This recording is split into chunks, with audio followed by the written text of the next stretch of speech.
Sana sana tizi.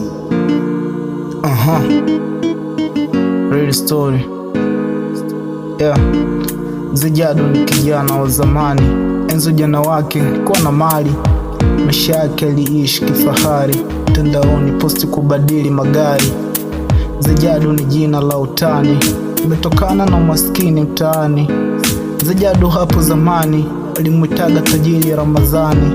Mzee Jado alimiliki magorofa, uwezi amini ukimwona amekuwa lofa wa makopa, mfuko begani akiokota, chiani bikoko butileni kabokota. Mzee Jado geto lake kajenga pembezoni mwa jalala, kisu singivye popote analala, atia simanzi. Maisha haya Mzee Jado anakula vilivyotupwa, minofu akiacha mifupa, kimono utasema kachizika.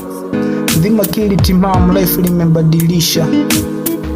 Mzee Jado nasemekana hata watoto hana, ingawa alishawahi kuoa na kufunga ndoa ya gharama.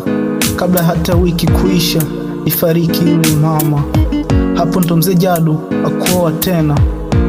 Mzee Jado enda utajiri wake, akuwa mkali sana, akuwa mpole sana, akuwa mbaya sana, akuwa mwema sana. Wapo waliompenda, wapo waliomchukia. Mzee Jado hajulikani chanzo cha kufilisika mali zake.